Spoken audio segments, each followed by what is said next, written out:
আমার কাছে অনেক প্রশ্ন আসে। প্রশ্নগুলি কিছুটা এরকম যে সে আমাকে পাত্তা দেয় না, তার সাথে আমার কথা বন্ধ হয়ে গেছে, সে আমার সাথে দূরত্ব বজায় করে রাখছেন, নানান রকমের প্রশ্ন। মেন প্রশ্ন হচ্ছে সে দূরে চলে গেছে, সে পাত্তা দিচ্ছে না, সে কথা বলছে না, সেই গুরুত্ব দিচ্ছে না, এটাই প্রশ্ন। তো আজকে আমি বলবো, আজকে ভিডিওটা দেখলে সে তোমার প্রতি আসক্ত হতে বাধ্য হবে, আমি গ্যারান্টি দিয়ে বলতে পারি।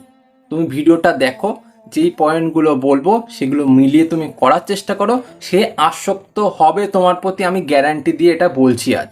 চলো ভিডিওটা শুরু করছি। ভিডিওটা ভালো লাগলে ভিডিওটাকে লাইক করো, সাথে সাথে চ্যানেলটাকে সাবস্ক্রাইব করে রাখো, কারণ এই চ্যানেল থেকে তোমাদের অনেক হেল্প হবে, আমি গ্যারান্টি দিয়ে বলতে পারি এটা। চলো শুরু করছি।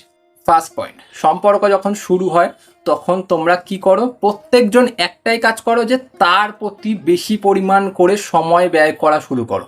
আর যখন থেকে তুমি তার প্রতি বেশি সময় ব্যয় করতে থাকো, সে যেখানে ডাকে সেখানে যেতে থাকো, যেখানে বলে সেখানে তুমি হাজির হয়ে যাও, যখনভাবে যেমনভাবে ডাকে তুমি পৌঁছে যাও, এর ফলে কি হয়, তুমি তার কাছে একটা সস্তা মানুষে পরিণত হও। যখন সে তোমাকে সস্তা ভেবে পরিচিত করিয়ে ফেলে নিজের কাছে, তখন থেকে কিন্তু সেই মানুষটা তোমাকে ইগনোর করতে শুরু করে, সে তোমার থেকে দূরে যেতে শুরু করে, ঠিক আছে? তোমাকে খারাপ কথা বলতে শুরু করে, তোমাকে নানান রকমভাবে অবহেলা করতে শুরু করে। এর ফলে তোমার মানসিকতা খারাপ হয়, তোমার মস্তিষ্কর বিকৃতি ঘটে, তুমি নিজেকে খারাপ ভাবতে শুরু করো, আনলাকি ভাবতে শুরু করো, নানা রকম কিছু ভাবতে শুরু করো। এটাই হচ্ছে কিন্তু বড় প্রবলেম, ঠিক আছে? তো এই জায়গাটাতে তুমি কি করবে, যার আমাকে পাত্তা দেওয়ার ইচ্ছা নেই, সে দেবে না, ভালো কথা, আমি আমার মতন থাকবো, আমি তার কাছে জোর করে পাত্তা পাওয়ার চেষ্টা করব না। এটাই হবে আজকের থেকে তোমার মাইন্ডসেট। তুমি এটাই ভাবতে শুরু করবে যে আমাকে চেচে পাত্তা দিচ্ছে না, তার কাছ থেকে আমি জোর করে পাত্তা আদায় করার চেষ্টা করব না, বা গুরুত্ব আদায় করার চেষ্টা করব না। সে যদি ইগনোর ইচ্ছাকৃত করে, সে করুক, তার যখন ইচ্ছা হবে সে নিজে থেকে আমাকে গুরুত্ব দেবে, আমার দরকার নেই। ক্লিয়ার? এই মাইন্ডসেটটাই তোমার ফার্স্ট পয়েন্টে রাখতে হবে, যে আমি নিজে থেকে কারো কাছে যাব না যে আমাকে পাত্তা দাও, আমাকে ভালোবাসো, আমাকে গুরুত্ব দাও, দরকার নেই। ক্লিয়ার? এটাই তোমাদের ফার্স্ট পয়েন্ট আজকের। সেকেন্ড পয়েন্ট, সম্পর্কে ঝগড়া হয়, অশান্তি হয়, যাই হয়, ভালো কথা, সে ইগনোর করছে, সে দূরত্ব বজায় রাখছে, সে গুরুত্ব দিচ্ছে না, সে ফেলনা ভাবছে, সব কিছু ঠিক আছে। এর মাঝখানে তোমরা কি করো, নিজে থেকে কল করে, নিজে থেকে মেসেজ করে সম্পর্কটাকে ঠিক করার চেষ্টা করো। বারবার প্রত্যেকবার যখন ঝগড়া, অশান্তি, ঝামেলা যাই হচ্ছে না কেন, তুমি নিজে থেকে সম্পর্ক ঠিক করার চেষ্টা করছো, নিজে থেকে ওকে ভালোবাসার চেষ্টা করছো, যাতে সম্পর্কটা ঠিক হয়ে যায়, ও আগে আর মতন হয়ে যায়, ও আবার তোমাকে ভালোবাসতে শুরু করে। কিন্তু এটা পরপর যখন তুমি প্রত্যেকবার করার চেষ্টা করছো, সেই জায়গাটাতে কিন্তু ভুল হয়ে যাচ্ছে। সেই মানুষটা কিন্তু তোমাকে আরও গুরুত্ব দিতে বন্ধ করে দিচ্ছে। এইবার তোমাকে কি করতে হবে, এই মেসেজ করা আর কল করা, এই দুটো কিন্তু পুরোপুরি বন্ধ করে দিতে হবে। যখন ঝগড়া হচ্ছে, যখন অশান্তি হচ্ছে, যখন তুমি গুরুত্ব পাচ্ছ না, যখন তুমি ইগনোর হচ্ছ, সেই সময়টাতে তুমি নিজে থেকে কল করে, নিজে থেকে মেসেজ করে সম্পর্কটাকে ঠিক করার চেষ্টা করো না। এটা বৃথা চেষ্টা। এটা করাতে তুমি ওর কাছে আরও সহজলভ্য হয়ে যাচ্ছ। ওর মনে হচ্ছে যে হ্যাঁ, ও তো আমার জন্য রয়েছেই, আমি কেন নিজে থেকে এত কিছু করব, আমার কেন দরকার আছে ওর সাথে টাইম নষ্ট করার, আমি অন্যর কাছে সেই টাইমটা দিলে আমি আর একজনকে পটাতে পারবো। বুঝতে পারলে? তাই এটা বন্ধ করে দাও, এটা করো না, এটাতে কোনো লাভ নেই। ক্লিয়ার?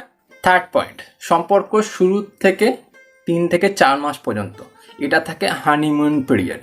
এই সময় ভালোবাসার মানুষেরা প্রত্যেকজনকে ভীষণ পরিমাণ ইম্পর্টেন্স দেয়। তোমার থেকে ভালো কেউ নেই, তোমার থেকে পাগলের মতন ভালোবাসার আর কেউ নেই, তুমিই আমার কাছে সব, তুমিই আমার কাছে সব কিছু, এটাই থাকে। এবার যেই হানিমুন পিরিয়ডটা শেষ হয়ে যায়, 3 থেকে 4 মাস অতিক্রান্ত হয়ে গেল, এরপর থেকে শুরু হয়ে যায় সেই ইম্পর্টেন্স দেওয়াটা কম। সে তোমাকে আর ইম্পর্টেন্স দিচ্ছে না, ঠিক আছে? সে তোমাকে আর সেই রকমভাবে ভালোবাসছে না, সেই রকমভাবে গুরুত্ব দিচ্ছে না। যখন সেই রকমভাবে সেই জিনিসগুলো করছে না, একটু কমিয়ে দিয়েছে, সেই সময় নিজে পাগল হয়েও না। এই যে তুমি পাগল হয়ে তার জন্য তোকে বারবার বলছো প্লিজ আমাকে কল করো, প্লিজ আমাকে একটু গুরুত্ব দাও, তুমি কেন এরকম হয়ে গেলে, কেন আমার সাথে কথা বলছো না, নানান রকম বলছো না, কারণ তুমি বিব্রত হয়ে গেছো। তুমি ওর জন্য পাগল হয়ে গেছো যে তুমি আমাকে কেন গুরুত্ব দিচ্ছ না, কেন আমার সাথে এমন করছো, এই জিনিসটা তোমার মাথায় ঘুরছে। কারণ এতদিন তুমি ইম্পর্টেন্স পেতে, এতদিন সে তোমাকে পাগলের মতন ভালোবাসতো, সে তোমাকে গায়ে জড়িয়ে রাখতো, এখন সে ছেড়ে দিয়েছে। কারণ হানিমুন পিরিয়ড শেষ, এইবার আসল সম্পর্কটা শুরু। এই সময় তুমি কোনোভাবে নিজে বিব্রত হও না, শান্ত থাকো, সম্পর্ক দেখবে সম্পর্কের মতনই চলছে। তুমি যত তার কাছে গুরুত্ব চাইবে তত সে কিন্তু গুরুত্ব না দিয়ে দূরে চলে যাবে। এটাই কিন্তু হিউম্যান সাইকোলজি, ঠিক আছে? তাই ওরকম করো না, শান্ত থাকো, কুল থাকো, দেখবে সম্পর্ক ঠিক আবার আগের জায়গায় পৌঁছে গেছে।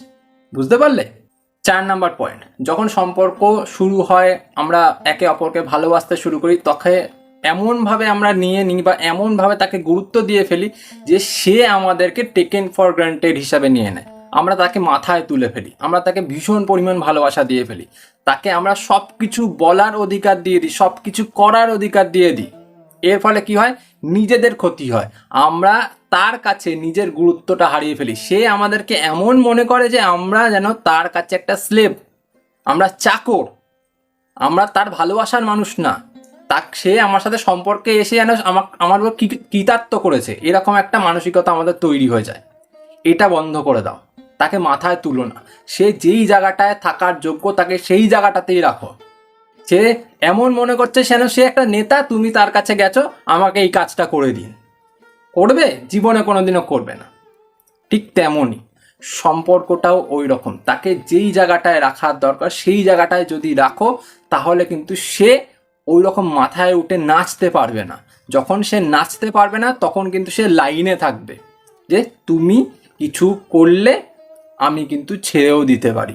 এই জিনিসটা তার মনের ভেতর থাকবে। যখন তার মনের ভেতর এই জিনিসটা থাকবে, সে কিন্তু আর ওই রকম টেকেন ফর গ্রান্টেড হিসাবে তোমাকে নিতে পারবে না, সে তোমার সাথে ওই খারাপ ব্যবহারটা করতে পারবে না। বোঝা গেল? তাই ওই রকমভাবে সম্পর্কটাকে চালাও। সম্পর্কটাকে এরকম দিও না যে তুমি যা খুশি করো, আমি তো তোমার, তুমি আমাকে কিনে নিয়েছো সম্পর্কে এসে, না, এটা হয় না।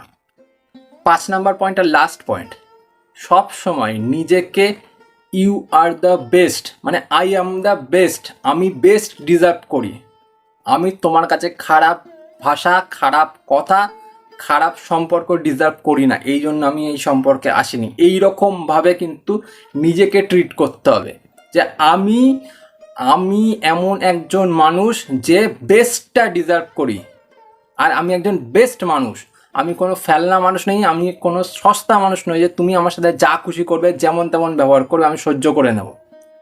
যদি তুমি এই রকম একটা মানসিকতা নিজের মধ্যে রাখতে পেরেছো, সে কোনো দিন তোমার সাথে খারাপ ব্যবহার করবে না, সে সারা জীবন তোমার প্রতি আসক্ত থাকবে। কারণ ও ভালো মতন জানে আমি বেস্ট একটা মানুষকে ভালোবাসি, বেস্ট একটা মানুষের সাথে সম্পর্কে এসেছি, বেস্ট একটা মানুষকে নিয়ে আমি আমার সারা জীবন কাটাতে চলেছি। তাই এই বেস্ট মানুষটার সাথে যদি আমি কোনো খারাপ ব্যবহার করি, কোনো খারাপভাবে চলাফেরা করি, তাহলে কিন্তু আমি এই মানুষটাকে হারিয়ে ফেলবো। আর এই রকম একটা মানুষকে হারিয়ে ফেলা আমার জীবনের সব থেকে বড় ভুল বলে প্রমাণিত হবে। তখন কিন্তু সেই মানুষটা তোমার সাথে সেই রকমভাবে চলবে। তুমি যদি নিজেকে ফেলনা ভেবে নাও, নিজেকে সস্তা ভেবে নাও, নিজেকে একদম তার কাছে সঁপে দাও, তাহলে কিন্তু সে তোমার সাথে ওই রকম ব্যবহার করবে, একজন স্লেভের মতো ব্যবহার করবে বা একজন চাকরের মতন ব্যবহার করবে, যে তার সাথে যা খুশি তাই করা যায়, যার সাথে তার যেমন খুশি তেমন ব্যবহার করা যায়। বোঝা গেল? তাই তার সাথে সেই রকমভাবে মেশো, সেই রকমভাবে সম্পর্কটা চালিয়ে নাও।